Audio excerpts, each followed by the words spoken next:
ಮಾನ್ಯ ಅಧ್ಯಕ್ಷರೇ, ಎಲ್ಲರಿಗೆ ಇವತ್ತು ಅವಕಾಶ ಇದೆ. ಇವತ್ತು ರಾತ್ರಿ 1 ಗಂಟೆ ಆದರೂ ಟೆನ್ಷನ್ ಮಾಡಬೇಡಿ.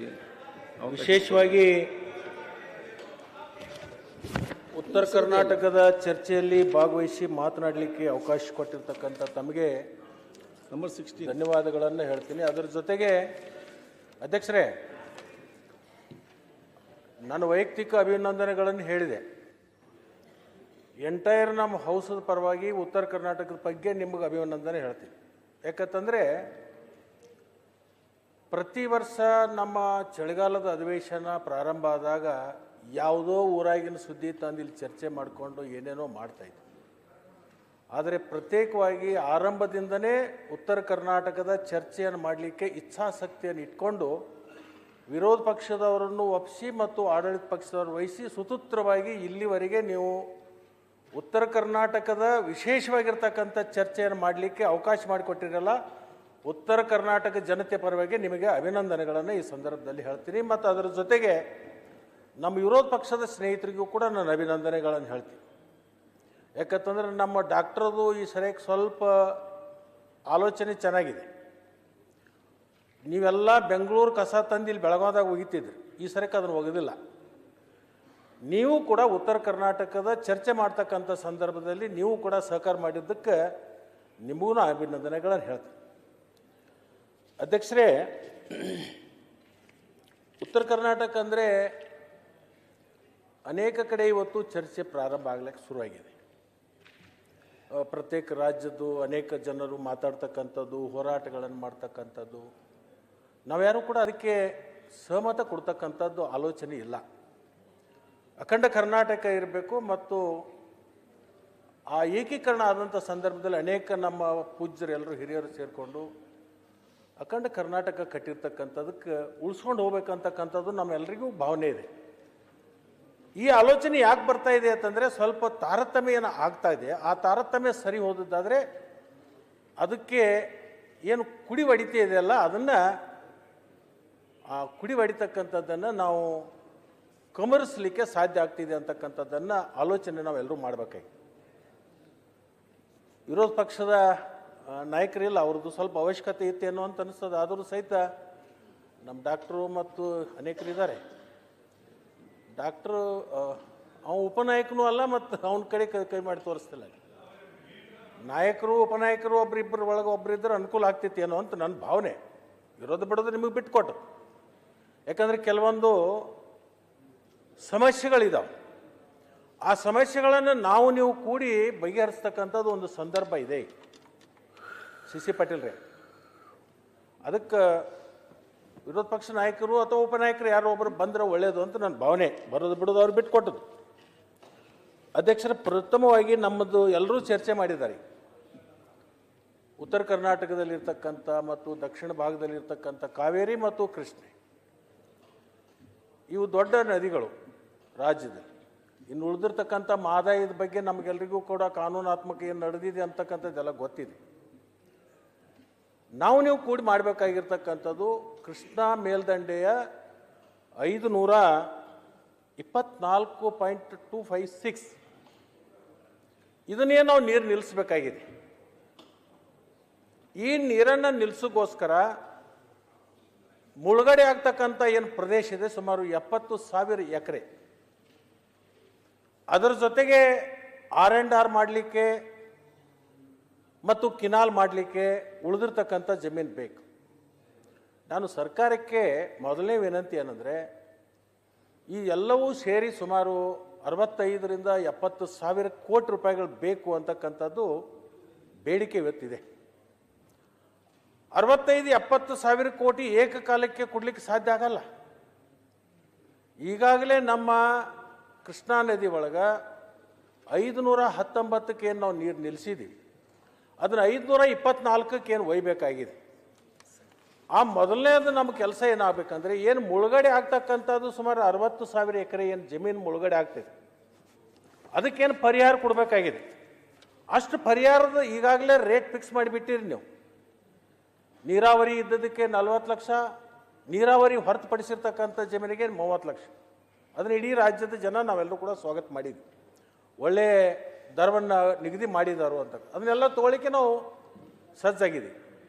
ನೀವು ಏಕಕಾಲಕ್ಕೆ 65-70 ಸಾವಿರ ಕೋಟಿ ಆದಮೇಲೆ ಇದನ್ನು ಮಾಡ್ತಾನೆ ಅನ್ನೋದು ಬಹುತೇಕ ನಮಗೆ ಮತ್ತೆ ಇದು ಭಾಳ ಯೋಜನೆ ಮುಂದೆ ಹೋಗ್ತಿದೆ ಅನ್ನುವಂಥದ್ದು.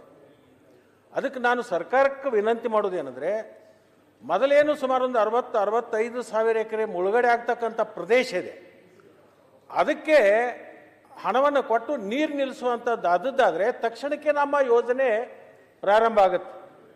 ಯಾಕಂತಂದ್ರೆ ಈಗ ಅನೇಕ ಯೋಜನೆಗಳು ಮಾಡಿದ್ದೀವಿ, ಅನೇಕ LICಗಳು ಮಾಡಿದ್ದೀವಿ, ಲಿಫ್ಟ್ ಇರಿಗೇಷನ್ಗಳು ಮಾಡ್ಕೊಂಡಿದ್ದೀವಿ, ಅನೇಕ ಕಡೆ ನೀರಾವರಿ ಆಗಿದೆ. ಆ ನೀರಾವರಿ ಆಗಿರ್ತಕ್ಕಂಥ ಜಮೀನಿಗೇನು 5 ತಿಂಗಳು 6 ತಿಂಗಳು ನೀರು ಕೊಡ್ತೀವಿ, ಅದನ್ನು 8 ತಿಂಗಳವರೆಗೆ ಕೊಡಲಿಕ್ಕೆ ಸಾಧ್ಯ ಆಗ್ತಿದೆ. ಆ 8 ತಿಂಗಳವರೆಗೆ ನೀರಾವರಿ ಆಗ್ತಕ್ಕಂಥ ಒಂದು ಸನ್ನಿವೇಶವನ್ನು ಬೇಗ ನಾವು ಮಾಡ್ಕೋಬೇಕಾಗಿರ್ತಕ್ಕಂಥದ್ದು. ಎರಡನೇ ಹಂತದಲ್ಲಿ R&R ನಿರ್ಮಾಣ ಮಾಡಲಿಕ್ಕೆ ಮತ್ತು ಕಿನಾಲ್ಗಳನ್ನು ಮಾಡಲಿಕ್ಕೆ ಏನೊಂದು ಜಮೀನನ್ನು ವಶಪಡಿಸ್ಕೋಬೇಕಾಗಿದೆ. ಅದರ ಬದಲಿಗೆ ನಾನೇನು ಒಂದು ಆಲೋಚನೆ ಅಂದರೆ, ತಜ್ಞರ ಬಗ್ಗೆ ನೀವು ಚರ್ಚೆ ಮಾಡ್ಬೋದು. ಕಿನಾಲ್ ಮುಖಾಂತರ ಏನು ನೀರಾವರಿ ಮಾಡಬೇಕು ಅಂತ ಏನು ಹೊಂಟಿದ್ದೀರಿ, ಅಲ್ಲಿ ಲ್ಯಾಂಡ್ ಎಕ್ವೇಷನ್ ಆಗಬೇಕಾಗತ್ತೆ. ಆ ಲ್ಯಾಂಡ್ ಎಕ್ವೇಷನ್ ಮಾಡಿಕೊಂಡು ಕಿನಾಲ್ ಮುಖಾಂತರ ನೀರು ಒಯ್ಬೇಕಾಗತ್ತೆ. ಆ 10 ವರ್ಷ ಆದಮೇಲೆ ಮತ್ತೆ ಅದಕ್ಕೆ ಮತ್ತೆ ರಿಮೋಲ್ಡಿಂಗ್ ಮಾಡಬೇಕಾಗ್ತದೆ 10-15 ವರ್ಷಕ್ಕೊಮ್ಮೆ. ಅದ್ರ ಬದಲಿಗೆ ಅಂಡರ್ಗ್ರೌಂಡ್ ಪೈಪ್ಲೈನ್ಗಳನ್ನು ಹಾಕ್ಕೊಂಡು ಹೋಗಿ ನೀರಾವರಿಗಳು ಮಾಡಿದರೆ ಇದು ಲ್ಯಾಂಡ್ ಎಕ್ವೇಷನ್ ಕಾಸ್ಟು ಉಳಿಯುತ್ತೆ ಮತ್ತು ವಾಟರ್ ಮ್ಯಾನೇಜ್ಮೆಂಟ್ ಚೆನ್ನಾಗಾಗತ್ತೆ, ವೇಸ್ಟ್ ಆಗಲ್ಲ. ನನ್ನ ಕ್ಷೇತ್ರದಲ್ಲೇ ಒಂದು ಯೋಜನೆಯನ್ನು 1500 ಕೋಟಿ ರೂಪಾಯಿದಲ್ಲಿ ಅಂಡರ್ಗ್ರೌಂಡ್ ಪೈಪ್ಲೈನ್ ಮಾಡಿ 1 ಎಕರೆ ಜಮೀನನ್ನು ವಶಪಡಿಸಿಕೊಳ್ಳಾರ್ದೆ ಉಚಿತವಾಗಿ ಪೈಪ್ಲೈನ್ಗಳನ್ನು ಹಾಕ್ಕೊಂಡು ಸರ್ವೆ ನಂಬರ್ ವೈಸ್ ನಾವು ಪೈಪ್ಲೈನ್ಗಳನ್ನು ಮಾಡಿ ನೀರಾವರಿ ಮಾಡಿರ್ತಕ್ಕಂಥದ್ದು ಇದೆ. ಅದಕ್ಕೆ ನಾವು ಎರಡನೇ ಹಂತದಲ್ಲಿ ಮಾಡ್ತಕ್ಕಂಥದ್ದು ಏನಿದೆಯೋ, ಲ್ಯಾಂಡ್ ಎಕ್ವೇಷನ್ ಮಾಡಿಕೊಂಡು ಕಿನಾಲ್ ಮಾಡೋದಕ್ಕಿಂತಲೂ ಅಂಡರ್ಗ್ರೌಂಡ್ ಪೈಪ್ಲೈನ್ ಮಾಡ್ಕೊಂಡು ಹೋದರೆ ಎಷ್ಟು ಸೂಕ್ತ ಆಗ್ತಿದೆ ಅಂತಕ್ಕಂಥದ್ದು ತಜ್ಞರ ಒಂದು ಸಮಿತಿಯನ್ನು ರಚನೆ ಮಾಡಿ ಅವರಿಂದ ಒಂದು ವರದಿಯನ್ನು ಪಡ್ಕೊಂಡು ಆ ಒಂದು ಕಾರ್ಯ ಮಾಡಬೇಕು ಅಂತಕ್ಕಂಥದ್ದು ಒಂದು. ಅಧ್ಯಕ್ಷರೇ, ಇನ್ನೊಂದು, ಕೃಷ್ಣಾ ನದಿಯಲ್ಲಿ ಇವತ್ತು ಮಹಾರಾಷ್ಟ್ರದಿಂದ ಪ್ರಾರಂಭ ಆಗುತ್ತೆ, ಅದು ನಮ್ಮ ಆಲ್ಮಟ್ಟಿವರೆಗೇನೂ ಒಂದು ಡ್ಯಾಮ್ ಸಿಗುತ್ತೆ. ಅದರ ಮಧ್ಯದಲ್ಲಿ ಹಿಪ್ಪರಿಗಿ ಬ್ಯಾರೇಜ್ ಅಂತ ಇದೆ. ಬೇಸಿಗೆ ಕಾಲದಲ್ಲಿ 2 ತಿಂಗಳು ನೀರು ಹೋಗಿಬಿಡ್ತೈತೆ ಅಧ್ಯಕ್ಷ. ಮಳೆಗಾಲದಲ್ಲಿ ಸಾಕಷ್ಟು ಮಹಾಪೂರ್ ಬರುತ್ತೆ, ಬೇಸಿಗೆ ಕಾಲದಲ್ಲಿ ಕುಡಿ ನೀರಿಗೂ ಕೂಡ ಹಾಹಾಕಾರ ಪ್ರಾರಂಭ ಆಗುತ್ತೆ. ನಿನ್ನೆ ನಮ್ಮ ರಾಜು ಕಾಗೆ ಅವರು ಅನೇಕರು ಯಾರು ಹೇಳ್ತಾ ಇದ್ರು, ಮಹಾರಾಷ್ಟ್ರದಿಂದ 4 TMC ನೀರನ್ನು ಬಿಡಿಸ್ಕೊಂಡು ಹೋಗಬೇಕು, ಅವ್ರಿಗೆ ಇಲ್ಲಿರ್ತಕ್ಕಂಥ ನೀರನ್ನು ಜತ್ತು ಮತ್ತು ಅಕ್ಕಲಕೋಟೆಗೆ ನೀರು ಅವರಿಗೆ ಕುಡಿ ನೀರು ಕೊಡಬೇಕು ಅಂತಕ್ಕಂಥದ್ದು. ಅದು ಭಾಳ ದಿವಸದ ಹಿಂದೆ ಅದೊಂದು ಪ್ರಸ್ತಾವನೆ ಮಹಾರಾಷ್ಟ್ರ ಸರ್ಕಾರದಲ್ಲಿ ಇತ್ತು. ಅದು ಈಗ ಅವರು ತಮ್ಮದೇ ಆಗಿರ್ತಕ್ಕಂಥ ಯೋಜನೆಯನ್ನು ಪ್ರಾರಂಭ ಮಾಡಿಕೊಂಡು ಜತ್ತು ಮತ್ತು ಅಕ್ಕಲಕೋಟೆಗೆ ತಮ್ಮದೇ ಆಗಿರ್ತಕ್ಕಂಥ ನೀರಾವರಿ ಯೋಜನೆಯನ್ನು ಮಾಡ್ತಾ ಇದ್ದಾರೆ. ಅದರಿಂದ ಕರ್ನಾಟಕದ ಕೃಷ್ಣಾ ನದಿಯಿಂದ ನೀರು ತಗೊಳ್ತಕ್ಕಂಥದ್ದು ಅವತ್ತಿವರೆಗೆ ಭಾಳಷ್ಟು ಸಮಂಜಸ ಅಲ್ಲ ಅನ್ನುವಂಥ ಒಂದು ಸ್ಥಿತಿಗೆ ಬಂದಿದ್ದಾರೆ. ಈಗ ಅದೇ ಮೈಸಾಳದಿಂದ ಏನು ಲಿಫ್ಟ್ ಮಾಡ್ಕೊಂಡು ಹೋಗ್ತಾ ಇದ್ದಾರೆ, ಅದು ಎಕ್ಸ್ಟೆಂಡ್ ಮಾಡ್ಕೊಂಡು ಹೋದ್ರು ಅವರು. ಈಗ ನಾವು ಮಾಡಬೇಕಾಗಿದ್ದ ಪರಿಹಾರ ಏನಂದರೆ, ಹಿಪ್ಪರಿಗಿ ಬ್ಯಾರೇಜಿಂದ ಮಹಾರಾಷ್ಟ್ರದ ಬಾರ್ಡರ್ವರೆಗೆ ಇರ್ತಕ್ಕಂಥ 700 ಹಳ್ಳಿಗಳು, ಸುಮಾರು ಲಕ್ಷಾಂತರ ಎಕರೆ ಕಬ್ಬು ಬೆಳೀತಕ್ಕಂಥ ಪ್ರದೇಶ, 700 ಹಳ್ಳಿಗಳಿಗೆ ಕುಡಿ ನೀರಿನ ಬೇಸಿಗೆ ಸಂದರ್ಭದಲ್ಲಿ ಆಗ್ತಕ್ಕಂಥ ಸಮಸ್ಯೆಯನ್ನು ಬಗೆಹರಿಸಲಿಕ್ಕೆ ಅಲ್ಲೇನು ನಮ್ಮ ಆಲ್ಮಟ್ಟಿ ಹಿನ್ನೀರಿದೆ, ಅಲ್ಲಿ ಒಂದು ಗಲಗಲಿ ಅಂತಕ್ಕಂಥ ಒಂದು ಯೋಜನೆ ಒಂದು ಪ್ರಾರಂಭ ಮುಗಿದಿದೆ. ಅಲ್ಲಿ ಒಂದು ಲಿಫ್ಟ್ ಇರಿಗೇಷನ್ ಮಾಡಿದ್ದಾರೆ. ಅಲ್ಲಿ ಕೇವಲ ಅದೇ ಪಂಪನ್ನು ನಾವು ಬಳಸ್ಕೊಂಡು ಅಲ್ಲಿಂದ ಸುಮಾರು 38ರಿಂದ 40 ಕಿಲೋಮೀಟ್ರು ಒಂದು ಪೈಪ್ಲೈನ್ ತೊಗೊಂಬಂದು ನಮ್ಮ ಹಿಪ್ಪರಿಗಿ ಬ್ಯಾರೇಜ್ದಾಗ ಬಿಟ್ಬಿಟ್ರೆ ಸುಮಾರು ಒಂದು 2ರಿಂದ 2-3 TMC ನೀರು ಈ ಡ್ಯಾಮ್ದಲ್ಲಿ ಬಿಟ್ಟರೆ ಸುಮಾರು 700 ಹಳ್ಳಿ ಕುಡಿ ನೀರಿನ ಸಮಸ್ಯೆಯನ್ನು ಬಗೆಹರಿಸ್ತಕ್ಕಂಥದ್ದು ಆಗ್ತಿದೆ. ಅದನ್ನು ಒಂದು ಈಗಾಗಲೇ ನಾವು ಸರ್ಕಾರ ಗಮನಕ್ಕೂ ತಂದಿದ್ದೀವಿ. ಬಹುಶಃ ನೀರಾವರಿ ಸಚಿವರು ನಮ್ಮ ಉಪಮುಖ್ಯಮಂತ್ರಿಗಳಿದ್ದರೆ ಅದು ಸ್ವಲ್ಪ ಅನುಕೂಲ ಆಗ್ತಿತ್ತು, ಬೇರೆ ಕಾರಣದಿಂದ ಇರಲಿಕ್ಕಿಲ್ಲ. ಆದರೆ ಅಧಿಕಾರಿಗಳಿರ್ಬೋದು, ಅದನ್ನು ವರದಿಯನ್ನು ಕೊಡುವಂಥ ಕೆಲಸವನ್ನು ಮಾಡ್ತಾರೆ. ಅದರ ಜೊತೆಗೆ ಅಧ್ಯಕ್ಷರೇ, ಇವತ್ತು ನಮ್ಮ ಸಕ್ಕರೆ ಸಚಿವರಿದ್ದಾರೆ. ನಮ್ಮ ಭಾಗದಲ್ಲಿ ಬೆಳೀತಕ್ಕಂಥದ್ದು ಪ್ರಮುಖವಾಗಿರ್ತಕ್ಕಂಥ ಬೆಳೆಗಳೇನು? ಒಂದು ಕಬ್ಬು, ಒಂದು ದ್ರಾಕ್ಷಿ, ಒಂದು ಗೋವಿನ ಜೋಳ, ಒಂದು ತೊಗರೆ, ಇನ್ನುಳಿದಿರ್ತಕ್ಕಂಥ ಸಾಮಾನ್ಯ ಬೆಳೆಗಳನ್ನು ಬೆಳಿತೀವಿ. ಅತ್ಯಂತ ಪ್ರಮುಖವಾಗಿರ್ತಕ್ಕಂಥ ಬೆಳೆ ಯಾವುದಪ್ಪ ಅಂತಂದರೆ, ಒಂದು ಕಬ್ಬು, ಎರಡನೇದು ಗೋವಿನ ಜೋಳ, ಮೂರನೇದು ತೊಗರೆ. ಅದರ ನಂತರ ಈ ಹಾರ್ಟಿಕಲ್ಚರ್ದಲ್ಲಿ ಬಂದಾಗ ದ್ರಾಕ್ಷಿ ಮತ್ತು ದಾಳಿಂಬೆ. ಈ ಭಾಗದಲ್ಲಿ ಬಿಜಾಪುರ, ಬಾಗಲಕೋಟೆ ಮತ್ತು ಬೆಳಗಾವಿ ಜಿಲ್ಲೆಯಲ್ಲಿರ್ತಕ್ಕಂಥ ಇವು ಪ್ರಮುಖ ಬೆಳೆಗಳು. ಅಧ್ಯಕ್ಷರೇ, ನಿಮಗೆ ಆಶ್ಚರ್ಯ ತಂದರೆ ನಮ್ಮ ಅಶೋಕ್ ಅಣ್ಣ ಅವರಿಗೆ ಅದು ಗೊತ್ತಿರಬೇಕು. ನಮ್ಮ ಕಬ್ಬು ಬೆಳೀತಕ್ಕಂಥದ್ದು ಮಂಡ್ಯ ಜಿಲ್ಲೆ ಸಕ್ಕರೆ ನಾಡು ಅಂತ ಕರೀತಾರೆ. ಅಲ್ಲಿ ಒಟ್ಟು ಜಿಲ್ಲೆಯಲ್ಲಿ ಕಬ್ಬು ಎಷ್ಟು ಬೆಳೀತಿದೆಯಲ್ಲ, ಇವತ್ತೂ ಕೂಡ ಸಕ್ಕರೆ ನಾಡು ಅಂತ ನಾವು ಕರಿತೀವಿ. ಎಲ್ಲಿ? ಮಂಡ್ಯ ಜಿಲ್ಲೆಗೆ. ಅಲ್ಲಿ ಎಷ್ಟು ಕಬ್ಬು ಬೆಳಿತೀವಿ? 16ರಿಂದ 17 ಲಕ್ಷ ಟನ್ ಕಬ್ಬು ಬೆಳಿತೀವಿ ಮಂಡ್ಯ ಜಿಲ್ಲೆದೊಳಗೆ. ಅತ್ನಿ ಅಂತ ಒಂದೇ ಒಂದು ತಾಲೂಕದಲ್ಲಿ 76,000 ಲಕ್ಷ ಟನ್ ಕಬ್ಬು ಬೆಳೀತಾ ಇದ್ವಿ. ಎಷ್ಟು? 76 ಲಕ್ಷ ಟನ್ ಕಬ್ಬ ಒಂದೇ ತಾಲೂಕದಲ್ಲಿ ಬೆಳೀತಾ ಇದ್ವಿ. ಇಡೀ ಕರ್ನಾಟಕದಲ್ಲಿ ಅತಿ ಹೆಚ್ಚು ಕಬ್ಬು ಬೆಳೀತಕ್ಕಂಥ ಪ್ರದೇಶ ಅತ್ನಿ ಅಂತೇಳಿ ಇವತ್ತು ದಾಖಲಾತಿಗಳ ಪ್ರಕಾರ ನಿಮಗೆ ಗೊತ್ತಾಗ್ತದೆ. ಅಧ್ಯಕ್ಷರೇ, ಪ್ರತಿ ಸಲನೂ ನಾನು ಮಾತಾಡಿದ್ದೀನಿ, ಈ ತೂಕದಲ್ಲಿ ಮೋಸ ಆಗ್ತಕ್ಕಂಥದ್ದು, ರೈತರಿಗೆ ಅನ್ಯಾಯ ಆಗ್ತಕ್ಕಂಥದ್ದು, ಇದು ಬಹುತೇಕ ನಾನು 4ನೇ ಬಾರಿಗೆ ಎದ್ದು ನಿಂತಿರೋದು. ಅಲ್ಲ, ಇದ್ರ ಬಗ್ಗೆ ಇನ್ನು ನನಗೆ ಮಾತಾಡೋಕ್ಕೂ ಆಸಕ್ತಿನೂ ಇಲ್ಲ. ಇನ್ನು ಮಾತಾಡಿದ್ರೆ ಅದೇನೋ ಒಂಥರ ಏನೋ ಒಂಥರ ನನಗೂ ಮುಜುಗುರ. ಏನು ಇವರು ಬಾಯಿ ಚಪಲಕ್ಕೆ ಮಾತಾಡ್ತಾರೋ ಏನು ಅಂತ. ಇಲ್ಲಿ ಒಬ್ಬರು ಸಕ್ಕರೆ ಸಚಿವರು, ಅವರಿಗೆ ವೇಟ್ ಆ್ಯಂಡ್ ಮೆಜರ್ಮೆಂಟ್ ಅವ್ರಿಗೆ ಬರಲ್ಲ. ವೇಟ್ ಆ್ಯಂಡ್ ಮೆಜರ್ಮೆಂಟ್ ಯಾರಿಗೆ ಬರುತ್ತೆ? Food and civil supply ministry. ಅವರಿಬ್ಬರೂ ಕೂಡ್ಕೊಂಡು ಹಿಂದಿನ ಸಭೆ ಒಂದು ಸಭೆ ಆಗಿ ನಮ್ಮನ್ನು ಆ ಸಭೆ ಕರ್ಕೊಂಡು ಅವತ್ತು ನಿರ್ಣಯ ಆಯಿತು, ಕಬ್ಬಿನ ಮೋಸವನ್ನು ತಡಿತಕ್ಕಂಥದ್ರಲ್ಲಿ ನಾವು ಭದ್ರಾಗಿದ್ದೀವಿ, ಮಾಡ್ತಾ ಇದ್ದೀವಿ ಅಂತ. ಆ ಒಂದು ಆಶೆ ಚಿಗುರು ಒಡೆದಿತ್ತು. ಬಟ್ ಇಲ್ಲಿವರೆಗೆ ಅದಾಗಲಿಲ್ಲ. ಅದನ್ನು ಪುನಃ ನಾನು ಮಾತಾಡಿದರೆ ಸಚಿವರು ಮನಸ್ಸಿಗೆ ನೋವಾಗತ್ತೆ. ಏನಪ್ಪ ಇವನ ನಮ್ಮ ತಗಲಾಕೊಂಡಿದ್ದಾನು, ಏನು ಪ್ರತಿ ಸಲ ಇದನ್ನು ಕೇಳ್ತಾನಲ್ಲ ಅಂತೇಳಿ. ಅದಕ್ಕೆ ಯಾಕೆ ಇದನ್ನು ಮಾತಾಡಬೇಕು, ಅವ್ರ ಮನಸ್ಸಿಗೆ ಯಾಕೆ ಘಾಸಿ ಮಾಡಬೇಕು ಅನ್ನೋವಂಥ ಒಂದು ಮನಸ್ಥಿತಿಗೆ ನಾನು ಬಂದಿದ್ದೆ. ಯಾಕಂತಂದರೆ ಇವತ್ತಿನ ದಿವಸ ಒಂದು ರೈತನ 2 ಟನ್ನು 3 ಟನ್ ಕಬ್ಬು ಹೊಡಿತಕ್ಕಂಥದ್ದು, ಮೋಸ ಮಾಡ್ತಕ್ಕಂಥದ್ದು ನಮಗೆ ನೋಡ್ಲಿಕ್ಕಾಗಲಿ ತಡಿಲಿಕ್ಕಾಗಲಿ. ಮತ್ತು ಇದರಿಂದ ಅಧ್ಯಕ್ಷರೇ, ಇವತ್ತು ಮೊನ್ನೆ ಇಡೀ ರಾಜ್ಯದ ಗಮನವನ್ನು ಸೆಳೆದ್ರು. ನಮ್ಮ ರೈತರು ಹೋರಾಟ ಮಾಡಿದರು. 3,500 ರೂಪಾಯಿ ಕೊಡಬೇಕು, ನಮಗೆ ಬೆಲೆ ಸಿಗಬೇಕು ಅಂತ. ಅವ್ರ ಬೇಡಿಕೆ ಸರಿ ಇದೆ, ತಪ್ಪಲ್ಲ.